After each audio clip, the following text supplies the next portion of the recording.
Good evening. It's 8 o'clock in Yerushalayim. This is WebYeshiva.org, and it's time to begin our regular halacha shir. Our topic for this evening is reciting brachot out loud, and we're going to see that the subject is a matter of some controversy, a matter of some controversy.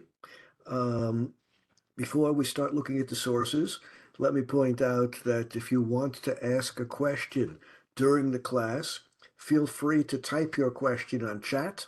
I will see your question and be able to incorporate the answer into the ongoing shiur. Now they've changed everything on the platform. I have a little bit of experience in it. I think this is the sources. Where do where do I don't see where I annotate. Where do I annotate? Well, I'll do it without annotating. Share, annotate.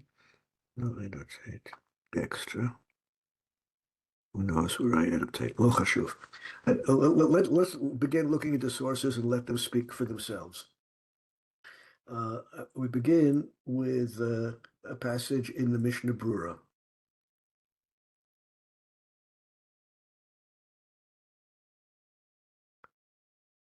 Oh, man. No, I'll call upon him. The Mishnah Brura says, these are his words, Yesh shekatvu. Some people, some poskim wrote.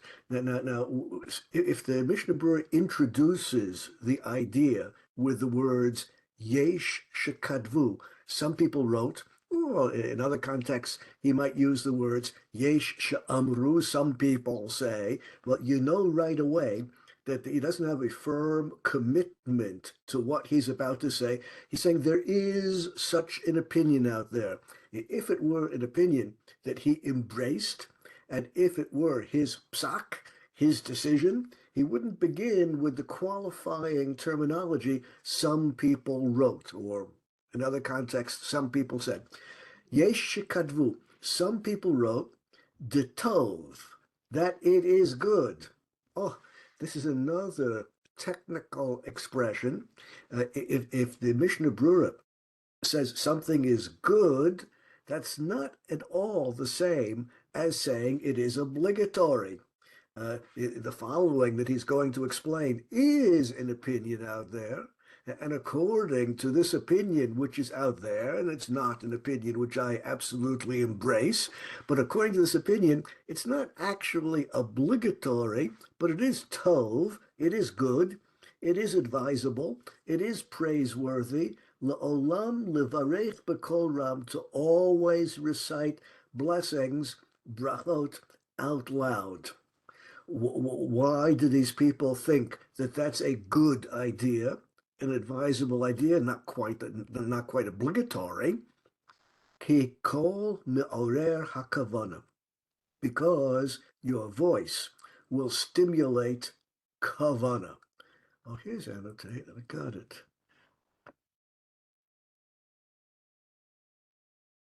I think I can do it now.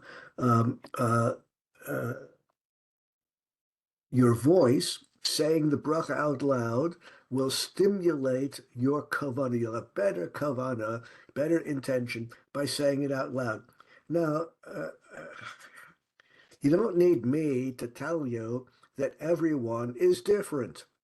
There are people out there who think that it's a good idea to recite brachot out loud because it will stimulate their kavana and their intention will be stronger, their spiritual connection to the bracha will be stronger, and therefore it's advisable.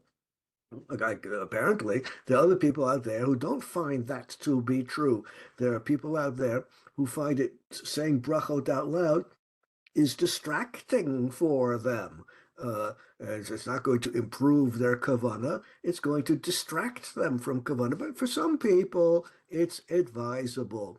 Bifrat, especially Imhu Shabbos or Rosh Chodesh, especially on a day when there are changes in the text of the tefillah, or Birkat Hamazon, or whatever the bracha is, you have extra things to add to the tefillah.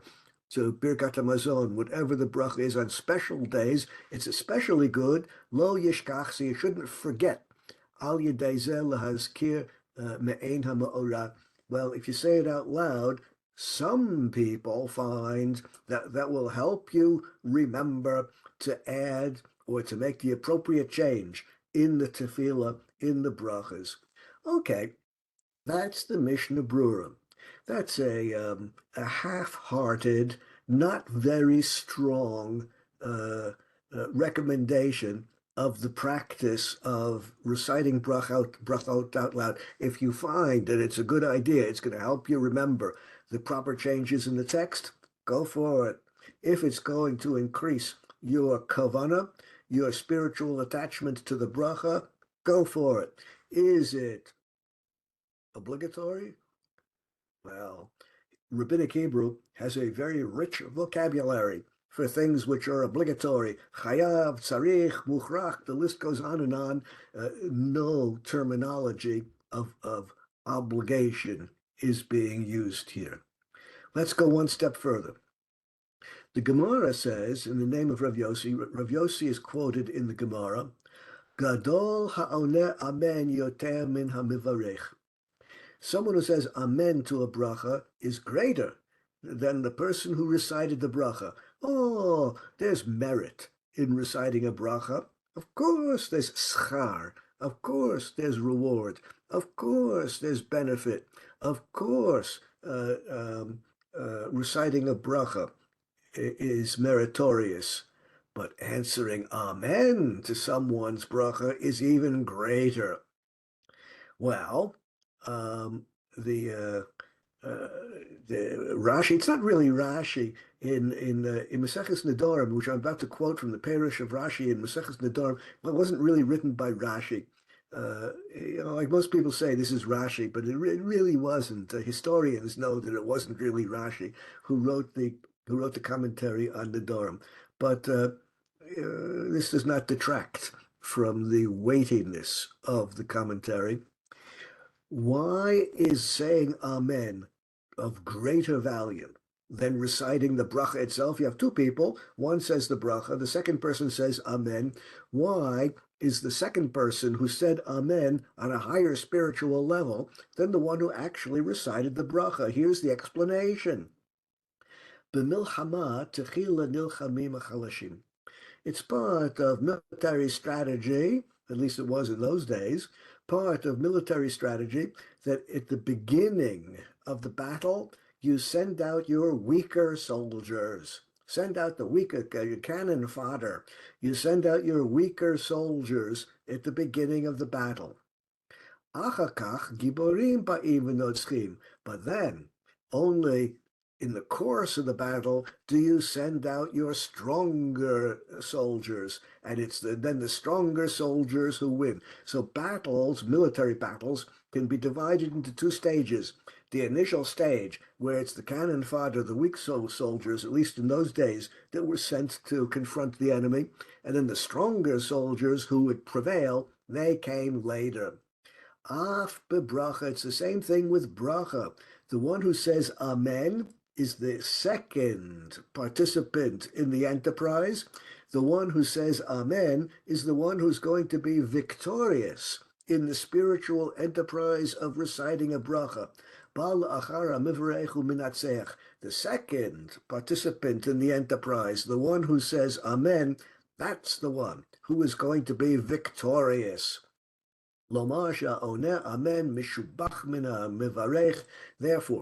the person who responds amen is even more praiseworthy than the person who recited the bracha.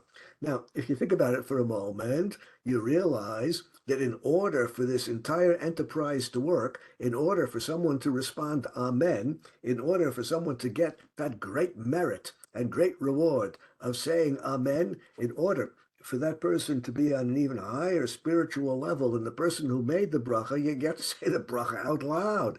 So here we have so someone can hear you and then say amen. Reciting the bracha out loud, according to the Mishnah Brura on the previous screen, was for my benefit, for the benefit of the person reciting the bracha, gives you closer connection, stronger connection with the bracha. But this passage in the Gemara seems to indicate just the opposite. The reason to say the bracha out loud is not for the merit of the person reciting the bracha, but you're enabling another Jew to have an even stronger spiritual experience. Well, let's continue surveying the sources. Correct. The same could be said in other situations, like bringing a korban, as you point out on chat. The Avudraham, he was he was one of the Gedolim of Spain in the Middle Ages. He's most famous for his most influential work, namely his commentary on the Siddur, where he has a lot to say about halachas pertaining to davening. And he says, Yesh mefarshim ki amen begematria olel leminyan tzadi. The gematria of amen is 91. Aleph is 1, mem is 50, nun is mem is 40, nun is 50, adds up to 91. Why is that significant? Hu kaminyan shnei shemot yud ke Aleph Daled. There are two names of a Kodesh Baruch Hu, which when you combine the gematrias, you add the gematrias together, you end up with also 91. The Shem Yud and a K and a Vav and a K, and the Shem Adnus, Aleph Daled Nun and Aleph Daled Nun and Yud. You add up the gematrias of those words, and you get to 90. You get to 91. Well, that's very clever gematria. Of course, gematrias can be very clever, but the value of a gematria is not in its cleverness. The value of a gematria is if it teaches you an important principle.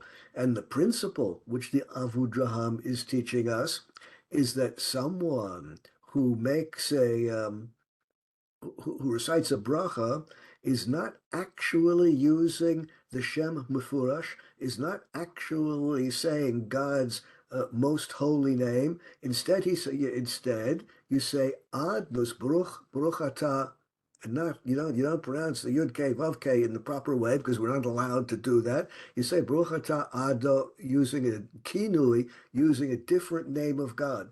So the person who makes the bracha is not really referring to the proper Shem Mefurash, the holiest name of God, whereas the person who answers Amen is referring to the holiest name of God, spelled Yud K Vav K. Well, according to the Avudraham, and here we're beginning to get an idea that mystical, Kabbalistic thinking lies at the foundation of the value of responding Amen. We're beginning to get that idea that there's a mystical, Kabbalistic basis to the value of saying Amen has to do with the gematria. The person who says Amen is referring mystically to the highest level of God's names, Yud K Vav K. Well, once again, the Avodraham, the Gemara, says that the merit is greater if you answer Amen than if you actually recite the bracha itself, because it's giving you a closer connection with the holiest name of HaKadosh Baruch Hu. It's for the benefit of the person who says Amen, not like the Mishnah Brura taught us, for the benefit of the person who is reciting the bracha. Now, this new platform just is so good. Okay, now the Magen Avram. Magen Avram, 17th century Eastern Europe, one of the two most important commentaries on the Shulchan Aruch. When I say important, I mean influential. One of the two most influential commentaries on the Shulchan Aruch. Among the many reasons that the Magen Avram is so influential is in the 17th century, he was the first of the great poskim to systematically bring mystical, Kabbalistic ideas into the halachic discussion. prior to the Magen Avram in the 17th century, halacha was halacha, which told you what to do and what not to do. Kabbalah and Jewish mysticism was a separate discipline, not telling you what to do and what not to do. That was the job of halacha. Kabbalah, Jewish mysticism up to the 17th century was viewed as a study to understand the way mitzvahs work. Not only the way mitzvahs work, but the way the universe works and the way mitzvahs interact with the universe. And, Kabbalah, Jewish mysticism was largely, almost entirely viewed as a theoretical study. You want practical studies, what to do and what not to do in a Torah lifestyle? That's halacha. Magen Avram was the first to combine these two areas of thought, and in the course of halachic discussions, what is permitted, what is prohibited, what you're supposed to do, what you're not supposed to do, he brought in Kabbalistic ideas to inform us about what the proper halacha is. These are his words. Shnehem, both of them. Amavarich va'ona amen. Both of them. The one who says the bracha and the one who responds amen. Shavim b'schar. Oh, well, now we have a third approach, right? Magen Avram said it's to improve the spiritual level of the person who makes the bracha. The passages that we saw on the next two screens, including the Avudraham, said no, it's for the benefit of the person who says Amen. That's the person who has the higher spiritual level. Now along comes the Magen Avram with a third approach. The person who makes the bracha and the person who says amen are have an equal level of spirituality. Now, how did he figure this out?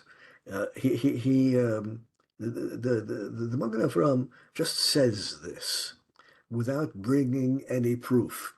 That, of course, opens the door for me to bring a proof for the Avudraham's opinion. It seems to me that the Avuda, no, it's for me now to provide a proof for the opinion of the Magen Avram. We're talking about the Magen Avram. It seems to me that the opinion of the Magen Avram, that the person who makes the bracha and the person who says Amen are on an equal spiritual level. It seems to me that this idea derives from the Rambam. If he did not derive it from the Rambam, it's surely consistent with what the Rambam says. These are the words of Rambam. And as in all of my classes, I'm not going to bother telling you exactly the chapter and paragraph that I take the quotes from, the quotations from, because you have that on the screen and you can look up the exact sources if you wish. I'm not a great typist and there are typographical errors. These are the words of Rambam. Kol hashomea bracha min brachot.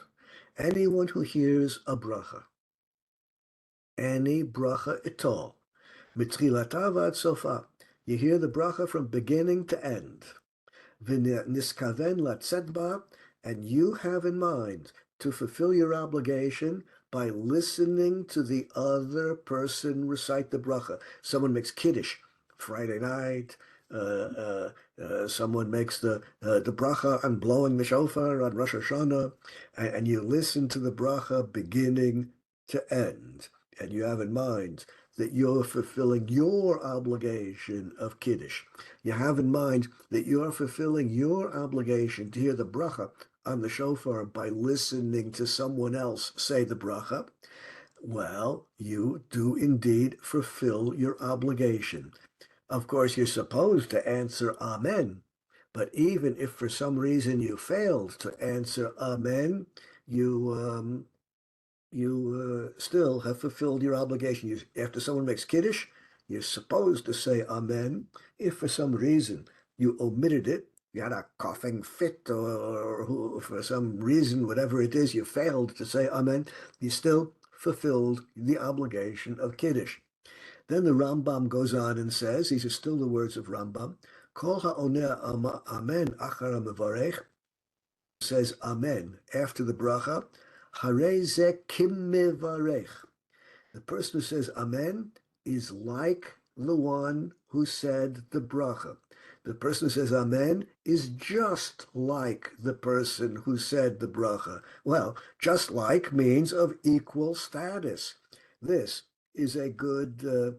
This is a good source upon which the opinion of the Magen Avraham could stand.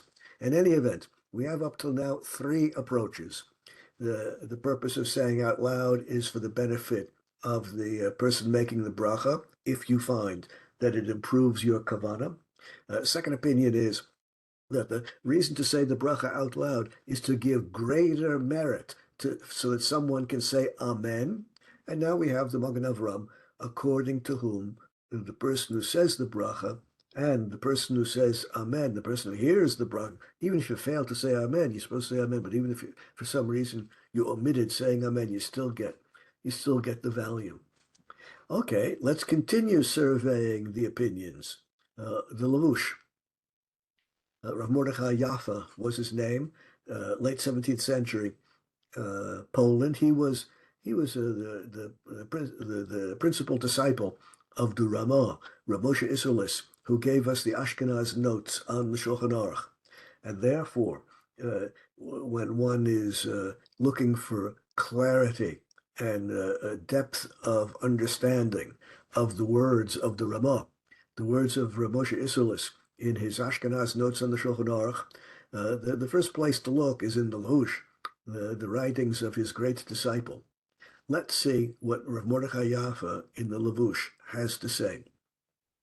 Kishaona Amen, when you say Amen, Yechaven b'libo perish hamila.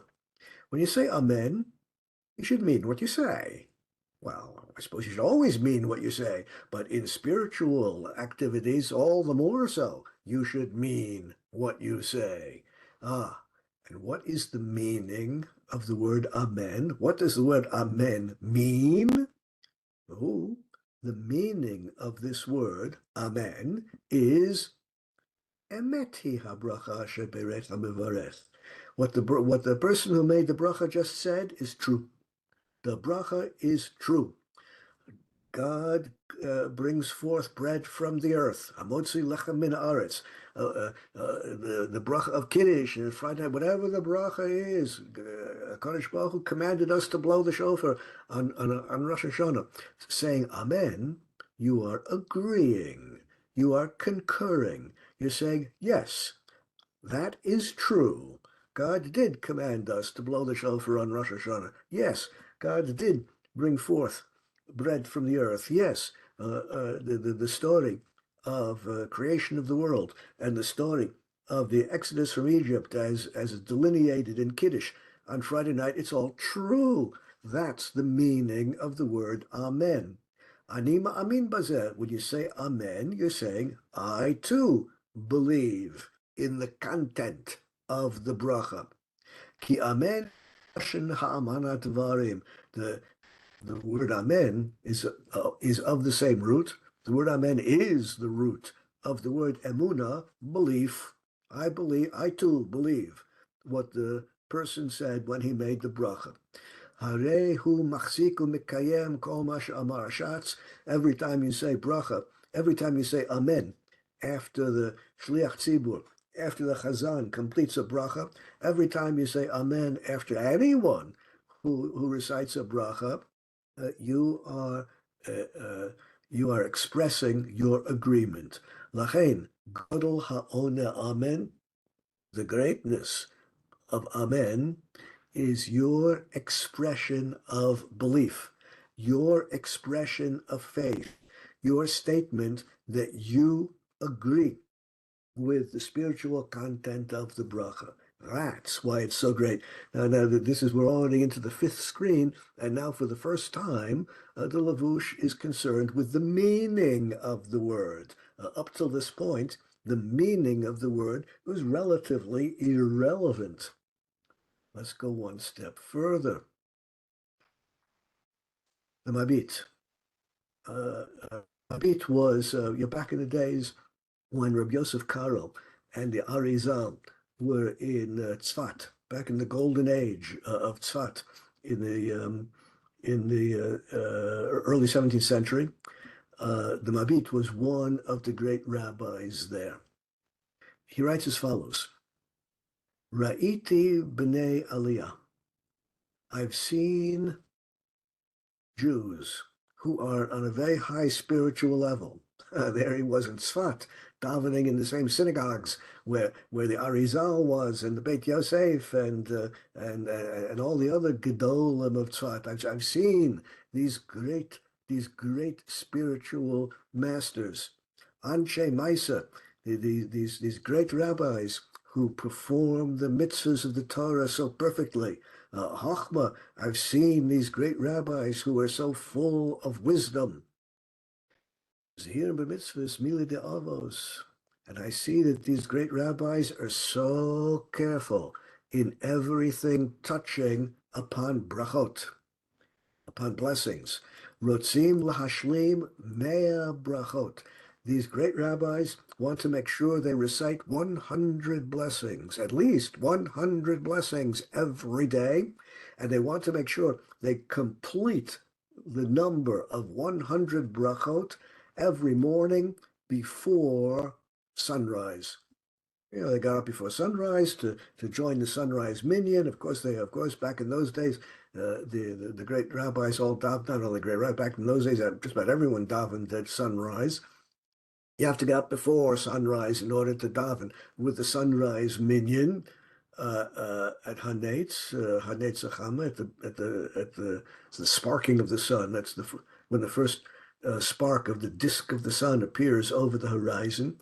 Well, before they started davening, they wanted to make sure they had completed the count of 100 brachas. The count begins with all the brachas in Shacharis. Then you add to it all the brachas you say for eating during the day, Birkat Hamazon and so forth, and you add to it all the brachas in Mincha, all the brachas in Ma'ariv, and if you're short, you don't have a full number of 100 brachot, then you're going to want to complete that before sunrise, the beginning of the next day. You eat an extra banana, eat an extra apple, do something so you get an extra bracha to complete the number of 100 brachot.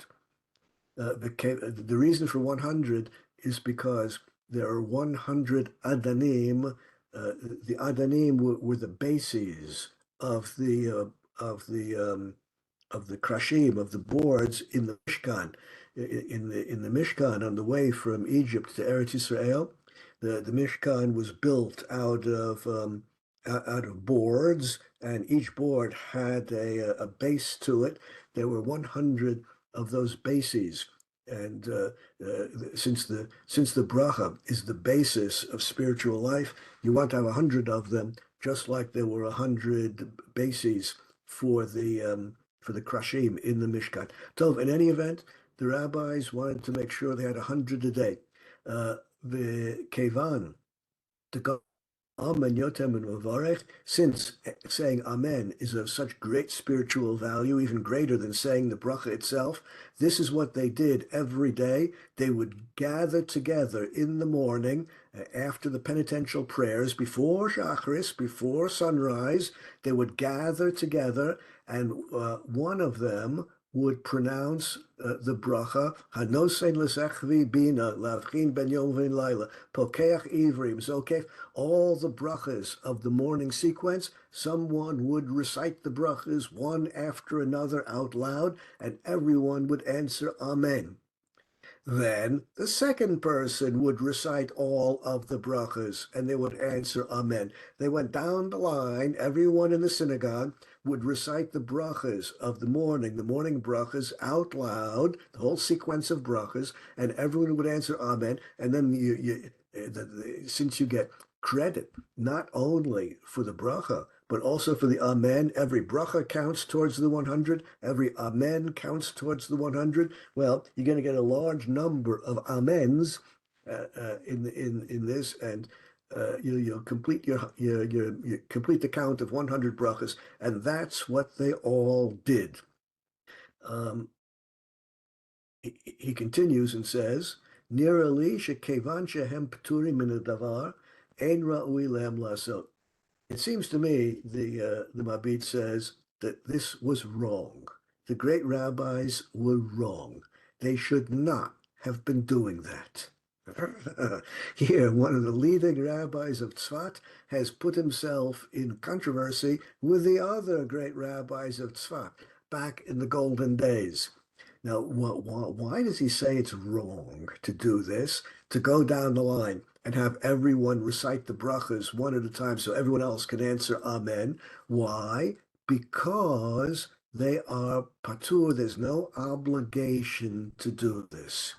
And the rule is, according to the Mabit, and this deserves to be a subject for a whole series of classes on another occasion, the rule of the Mabit is, if you are patur, if you are exempt, halachically exempt from doing something, you shouldn't do it.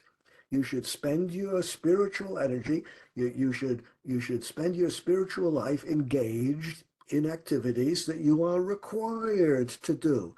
We have enough mitzvahs that we are required to do. That's where you should devote your spiritual energy. Something which is optional, like answering Amen to dozens of brachas every morning before Shacharis, something which is optional, no, you should not devote your spiritual energy to that. And once again, this idea that you should refrain from doing something you're not obligated to do in halacha, this deserves a whole series of shiurim just to give you an idea. La'an hadvarim magi'im, just to give you an idea of how far this idea is taken by the great rabbis. The Baal HaTanya, the first Lubavitcher Rebbe, why?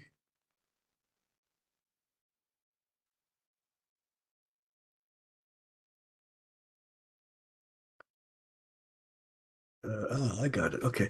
The first Lubavitcher Rebbe wrote that, therefore, if on Sukkot it is raining, when it's raining, one is patur, one is exempt from the mitzvah of sukkah. It's quite clear. The Mishnah says it, the Gemara says it, all the poskim say it. Since when it is raining on Sukkot, you are exempt from the mitzvah of sukkah. It's wrong to sit in the sukkah when it is raining. Kol patur min hadavar. If you're exempt from something, well, you should devote your spiritual energy to doing something else that you are obligated to do. And therefore, you should not sit in the sukkah when it is raining. That's how far this idea gets taken by the great poskim. In this case, Kishaona Amen, Acha Brachas Chaver al Mitzvahs V'Yotzei, a bracha that you are obligated to say, like Kiddush, on Shabbos, or Hamotzi Lechem Min Haaretz, if you're going to eat bread, a bracha which you're obligated to say, Al Tkiya Shofar, if you're about to do the mitzvah of hearing the shofar. So of course you're obligated to perform the bracha either by reciting it or hearing it. Well, only if you're obligated is the recitation of Amen, the response of Amen, of great spiritual value. Ha'oneh Amen, godly yoter min havarech kishu mavarech lahotzio yedei chova v'hu oneh latzet dum yed mavarech v'rach b'achshu chayev. It's the whole value. The great value of saying Amen is when you fulfill your obligation of saying a bracha that way. And what these great rabbis were doing, just over and over again, having people recite the sequence of morning brachas so that everyone could say Amen, well, there's no obligation to do that, and therefore not of great value, not of great merit, and you should find some other way to improve your spiritual life. Rambam wrote, Kol oneh amen achra bracha, vehu yeh mevarech chayev b'oto bracha. Rambam says flat out that the great value of amen is if you are fulfilling your obligation to recite the bracha by listening. Having heard the bracha, you have fulfilled your obligation, and then you say amen. Okay, well, now we have a new idea, the idea of the Mabit, that the value of saying a bracha out loud so as to enable other people to say Amen, that value pertains if the person who is listening to you is obligated to say the same bracha that you are reciting, and you are therefore reciting the bracha not only for yourself, but also for the person who says Amen, that's the great merit, that's the great value. Let's go one step further. The Rosh, Rabbeinu Asher, the last of the great Baalei Tosafot. He was from France. That's where the Baalei Tosafot were from. But he got a job. He ended up in Spain as a rabbi in Spain at the end of at the very end of the Middle Ages. Yeah, he brings. I'm quoting now the words of the Rosh, and he tells the following story.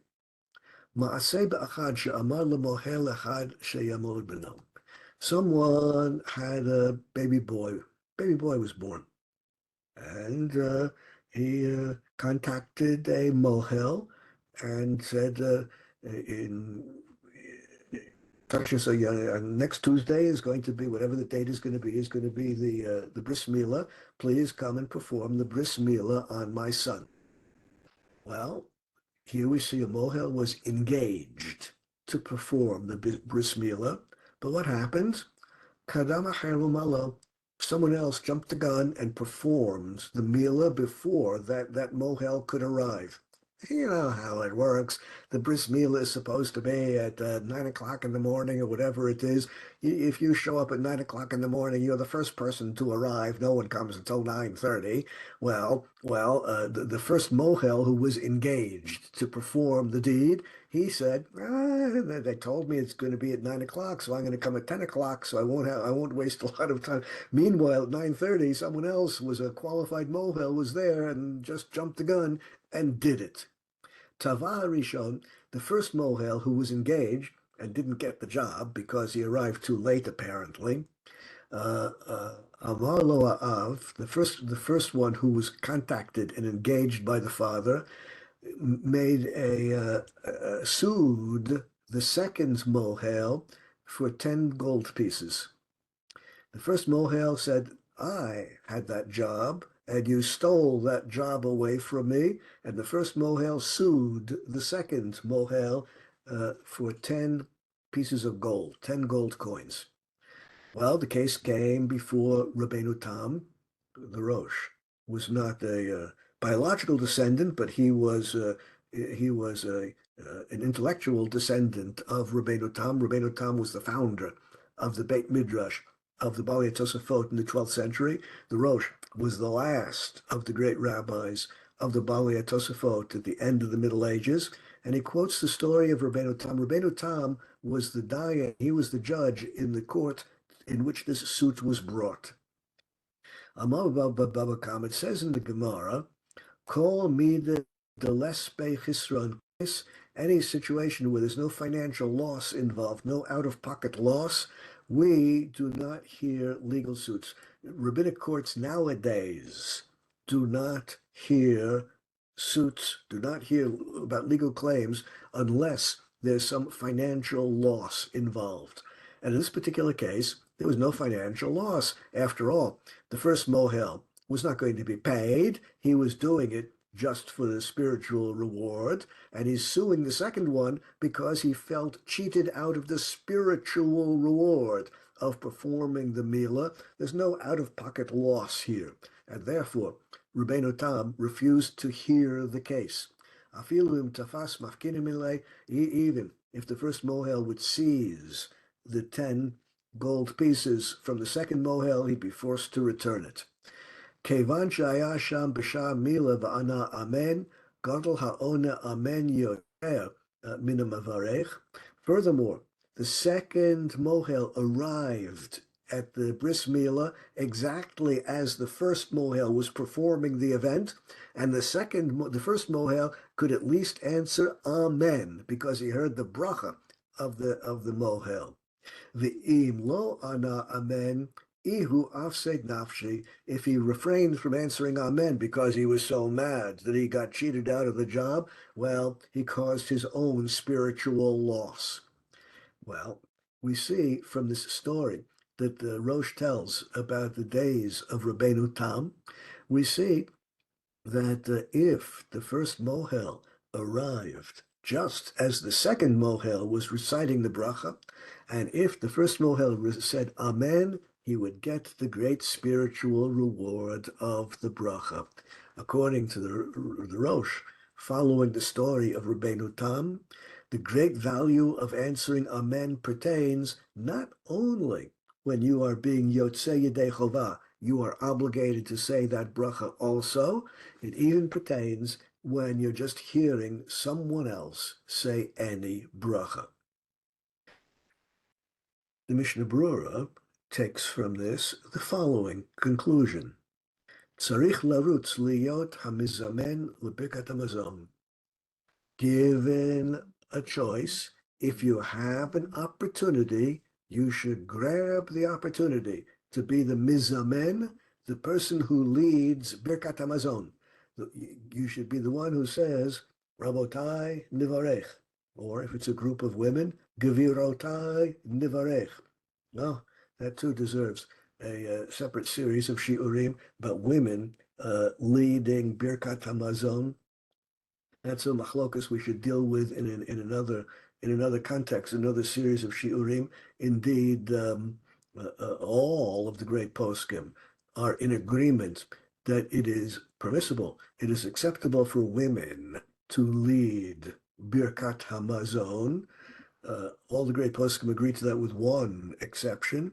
The one exception is the Gra, the Gaon of Vilna, who holds that women are not permitted to lead Birkat Hamazon, but they are obligated to do so if you have three or more women together. So that's a little bit of machlokas whether women are permitted to lead Birkat Hamazon or whether they're, according to the Gra, unique opinion of the Gra, that they're obligated to do so. That we could discuss that in another context. In any event, if you have an opportunity to lead Birkat Hamazon, you should grab the opportunity. Why? Because if you lead Birkat Hamazon, others will listen to your brachot, which you say out loud. They will answer Amen. V'lo lishmoa v'lo la'anot Amen. Sha'af shomea ka'ona ha'ona Amen motzi bracha mapiv. Mekom makom ma'avrin litein schar tchila mevarech. Since you should run, since you should endeavor to be the person who pronounces the bracha, we see that there's greater merit in pronouncing the bracha than in responding Amen. The Mishnah Brura has now completely turned the tables, completely reversed everything we have seen up till this point. Since the Gemara says, given a choice, it's preferable to be the person who recites the bracha rather than the person who merely says Amen. The Mishnah Brura has completely reversed 180 degrees everything we have said up till this point. The greater merit attaches to the person who made the bracha, not to the person who said Amen. Okay, up to this point, we've seen the spectrum of thinking in all of the earlier poskim, in all of the earlier sources, beginning from the Talmudic sources down through the ages. Now, let's see what the contemporary sources have to say. Well, I'm at my age, the 20th century is still considered contemporary times. After all, most of my life was lived in the 20th century. The Tzitz Eliezer, Rav Ellenberg, one of the most influential poskim of the 20th century, he was born in Damascus, but came as a child to live in Eretz Israel. Well, this was long before the founding of the State of Israel, and he became the leading dayan, the leading rabbinic judge in the Rabbanut, in the chief rabbinate of Israel. For many, many years, he had held that position. Let's see what he has to say. He's dealing with the question: Im yesh hidur lechazer levarech bracha b'kol ram. Is there some advantage in reciting brachot out loud? That is our question today, and we've seen a spectrum of thinking. So he's going to give his approach. Is there value in saying a bracha out loud so that people will be able to answer Amen? Well, he begins by saying, Matzinu Machtis HaShekel. Machzor Shekel is a super commentary. The Magen Avram, which I mentioned there, we saw earlier, one of the two principal commentaries on the Shulchan Aruch. The Machzor Shekel that we're about to look at is a commentary on the Magen Avram. It's a commentary on a commentary. And, well, won't be surprised to hear that people have written commentaries on the Machzor Shekel. It's a commentary on a commentary on a commentary. That's what Jews do. In any event, the Machzor Shekel quotes the Asara Ma'amarot. Now, Asara Ma'amarot is one of the fundamental books of Kabbalah. It's one of the fundamental books of Jewish mysticism. And the Machzor Shekel, following the Magen Avram, remember the Magen Avram was the one who introduced Kabbalistic concepts into halachic discourse. Well, it's not surprising that the Machzor Shekel, who wrote a commentary on the Magen Avram, goes to length to bring Kabbalistic sources into the halachic discourse. And he says, Yehader sheyeh shnayim shom'im birkotav. According to this mystical book, one should always try to have two people listen to any bracha you recite, so you'll have two people answering Amen. Oh, why should you have two? Why should you say the bracha out loud so that at least two people can answer Amen? Well, we're going to see the reason in a moment, but the Michael who quotes this Kabbalistic idea is a halachic source. So if the question is there a halachic source to recite brachot out loud so others can answer Amen? The answer is yes. It's in the Machzor Shekel. Is it a pure halachic source? Not that precisely. It's a Kabbalistic idea, which is embraced by this great posek. This idea of the Kabbalistic book, Asara Ma'amaros, is itself derived, not surprisingly, from the Zohar. What it says in the Zohar, the source of the idea of the Kabbalistic Asara Ma'amaros, which became the source of the Machzor Shekel, what it says in the Zohar is when you make a bracha, you need three people. Why should three people be involved in every bracha? One person mentions God's name, one person recites the bracha, and two people say Amen, because answering Amen is greater than saying the bracha itself. Now, the Zohar, in another passage, and you have here the source, implies that ha'ikar masha be'inin bazeh hu she'eh echad ona Amen. There's another passage in the Zohar which talks only about one person responding Amen. So if you want the Kabbalistic approach, if you want the mystical path in life, our mystical sources are divided. The Zohar itself, in one passage, talks about two people answering Amen, the importance of two people answering Amen. In another passage, it talks about the importance of one person answering Amen. Different Kabbalistic sources. V'rak efshar lomad d'mamasbir raya mehemna tam zeh mipnei d'da ihu b'kiyuma d'koyahut. The underlying reason for having at least one person saying Amen is because of a verse in the Torah. It says in the Torah, Al pi shnayim edim yakum davar.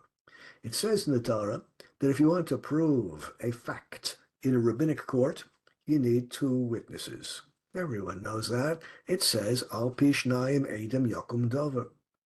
Well, if two people testifying together establish the facts of a case in a rabbinic court, the Zohar concludes that if you have two people acting together, they establish the truth of the bracha. Oh, there are different Kabbalistic ways of understanding this. One can say it's the person reciting the bracha, joining with the person who answers Amen. Those are the two witnesses who are testifying to the truth of the bracha. Or the other way that the Zohar looks at it in a different passage is that the two people who are saying Amen are the witnesses who are testifying to the truth of what the person said who made the bracha. In any event, the whole idea of the value of saying Amen derives mystically from the verse of two witnesses establishing the facts. I say mystically because, of course, al pi pshat, of course, according to the simple, straightforward meaning of the verse has nothing to do with reciting brachas. The verse has to do with establishing the facts in a criminal case or a civil case which comes before the court. Well, what we have here are Kabbalistic sources. And we cannot claim that Kabbalistic sources obligate us to do this or to do that. Halachic sources obligate us to live a halachic form of life. Kabbalistic sources are for those who wish to tread the Kabbalistic path. This is a choice which everyone is going to have to make for himself, a choice which everyone is going to have to make for herself, whether or not to follow the path of the Kabbalistic masters. We cannot impose this upon the people. Now, Rabbeinu Bachaya wrote this commentary on the Torah, which is medieval Spain, quite an important commentary on the Torah. Now I see I missed this question of Hallel and Rosh Chodesh. Yeah, Hallel and Rosh Chodesh is a minhag. Um, Another series of shiurim would have to be devoted to the force, to the authority, to the obligatory nature of minhagim. But the question of Hallel and Rosh Chodesh has to do entirely with minhag, and therefore the key halachic question regarding Hallel and Rosh Chodesh will have to do with whether or not it's correct to recite a bracha. And not surprisingly, the poskim are divided on this question. There are poskim who hold that it's correct. I think most poskim hold. It's not what I think. Most poskim do hold that it's correct to recite a bracha on a minhag, like recitation of Hallel and Rosh Chodesh. But there are poskim, including the Gra, the Gaon of Vilna, who hold that's improper. Only a true mitzvah Minatorah or a true mitzvah midrabanan calls for a bracha, and Rosh Chodesh, Hallel Rosh Chodesh is only a minhag, and therefore no bracha should be recited here in Yerushalayim, where the Jewish community was originally founded by disciples of the Gra, the Gaon of Vilna. This opinion prevails in many synagogues. So, in any event, Rabbeinu Bachaya uh, was not literally a disciple of the Ramban. He was one generation later, but he followed in the footsteps of the Ramban, and the Perish, the commentary of Rabbeinu Bachaya that we're about to look at on the Torah, is in large measure an exposition, a further explanation of the ideas of the Ramban in his Perish al Torah. If you encounter a difficult passage in Ramban's Perush al Torah, a good place to look for elucidation would be in the corresponding part of Rabbeinu Bachaya's commentary. In any event, he also speaks about this idea of answering Amen being greater than reciting the bracha itself. Ki hamivarech me'id bebirkato HaKadosh Baruch Hu makar bracha. Someone who recites the bracha is acknowledging that HaKadosh Baruch Hu gave us the bread. HaKadosh Baruch Hu gave us the fruit, whatever the bracha is. Ha'ona Amen, and the person who answers Amen, who mekayem hashtar, he certifies the document. Here's the idea. If you have any legal document, a sales document, a contract for working, whatever the legal contract, whatever the legal document might be, you have witnesses who sign it. Well, now you have a witnessed document, a signed document, which you can now bring to a religious court in order to prove that such and such an obligation exists. But how is the court supposed to know that it's not a fraud? How's the court supposed to know whether the document is legit? Maybe you forged the document. Well, if you have an important obligation which is formulated in a legal document, you might want to bring the document together with the witnesses who signed on the document, bring the document together with the witnesses to a rabbinic court, and the witnesses who signed the document will inform the court. We saw the transaction take place. We saw the agreement between the parties. That's why we signed the agreement, and all is well. It's not a fraud. It's not a forgery. Then the court will certify the document. Now you take the document home, and if you're ever going to have a legal case regarding that document, you can bring it to the court, and you don't have a certified document, which is far more powerful than a document which is merely signed. This is not only signed, but certified by a rabbinic court. Oh, the person who testifies about God being the source of bracha when he pronounced the bracha, that's like testifying that HaKadosh Baruch Hu gave us this, gave us that, whatever the bracha is talking about. The one who says Amen is like the certifying agent, the person who certifies the bracha, and that's even a stronger level of spirituality. That's how Rabbeinu Bechaya explains the value of Amen. Further, these are still the words of the Tzitz Eliezer. Od rega adaber. One more point I want to make, he says. In Tshuva Me'ahava. Tshuva Me'ahava is a sefer of halacha written by Rabbi Eliezer Fleckeles. He was the leading disciple of the Noda B'Yehuda in 19th century Eastern Europe. He writes that he heard the great Rav Shmelke. Rav Shmelke was one of the founders of the Hasidic movement. I heard from him that he explained the meaning of the verse, V'hu be'echad u'mi yeshivenu nafsho ivta v'ya'as, a verse in Sefer Iyov, which says, someone by himself, like Iyov, someone by himself, so who is going to respond to me? I seek connection with others. I seek to be connected with others, and he'll do what is necessary for that. What is the spiritual meaning of the verse?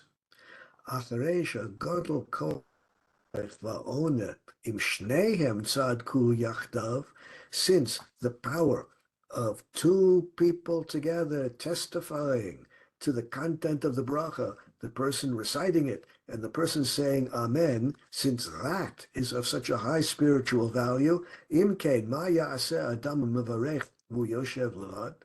what can you do if you don't have anyone on hand to answer Amen? Of course, you would prefer to have someone on hand to answer Amen, to elevate the spiritual value of the bracha, but sometimes you find yourself alone. What should you do if you are alone? You don't have anyone else around to answer Amen. What should you do? The verse says, Al yedei hisorerus shemavarech b'techilu rechimu, if you recite the bracha with great intention, with great kavana, b'kesher amitz, if you attach yourself spiritually to the content of the bracha, navsho ivta, in the words of the verse, if your soul seeks, if your soul wants to be part, wants to attach itself to the content of the bracha, v'ya'as, you will do it. You create a malach tov. By reciting the bracha with great kavana, you are creating an angel, and that will give you the same value as if you had someone answering Amen. Bottom line, that Tzitzel Eliezer points out, and these are his conclusions, we cannot conclude that there's some obligation for people to recite, to say Amen. We cannot say that there's some obligation to recite the bracha out loud so that people will say Amen. After all, the sources are weak and Kabbalistic in nature, but is it a good idea? Is it commendable? Is it praiseworthy? Yes. Is it obligatory? No. And what should you do? If you don't have the opportunity for someone to answer Amen, you should make sure that your spiritual connection to the bracha is as strong as you can make it by having maximal kavanah. I'm going to conclude at this point, and next week in this time slot, I'm going to be talking about men shaving. That's of interest, obviously, mostly to men. And on another occasion, we'll have a shiur devoted to matters which are primarily of interest to women. Until next week, I wish you a good week and a safe week, and look forward to seeing you all in the continuation of the Web Yeshiva. Shalom. Thank you. Thank you Rabbi very much. Fink, You're welcome. You're welcome. Thank you. Rabbi Fink, Yes. doesn't somebody who answers Amen to somebody else's bracha also have to have an understanding of what's going on? No, not necessarily at all. And indeed, through the generations, even people reciting the bracha often were uneducated and did not understand what they were saying. We live in a time and place where knowledge of the Hebrew language is so common that most of us understand what we are saying or what we are hearing. Through the generations, that was not true. Through the generations, many people did not actually understand the brachot when they recited the brachot themselves, and surely when they answered Amen, they didn't know exactly what they were answering Amen to.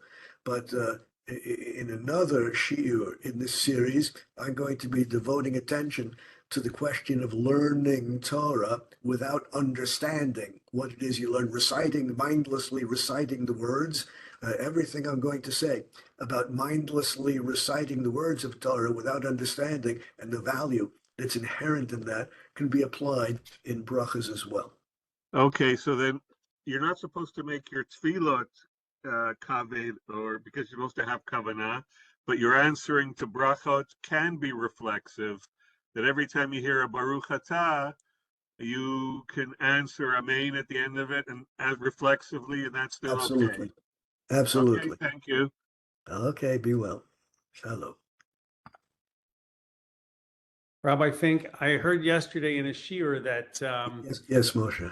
at one of the shiurim yesterday in WebYeshiva, I heard that even if you're learning, I think it was Dr. Rabbi Fishman maybe said that even those that are learning Daf Yomi, if they don't really understand it, but they're reading it, they're still getting the mitzvah of completing. I thought it was interesting. Correct. I'm going to enlarge on that topic in another shiur. Look forward to it. And the question of is it a malach tov that you're hoping is hearing the bracha when someone says Gal Yisrael before the Amid in the Shemona Esrei, when it's kind of like a hefsek, people don't really answer. What is the question? Yeah, well, in order to avoid the hefsek, the shliach tzibur should not complete the bracha out loud, so you don't hear it from beginning to end. So that's okay. Correct. That's interesting because there's a big machlokes in one of the shuls here in Toronto. There's a modern Orthodox shul, they're davening, and the gabbai is always getting upset with one of the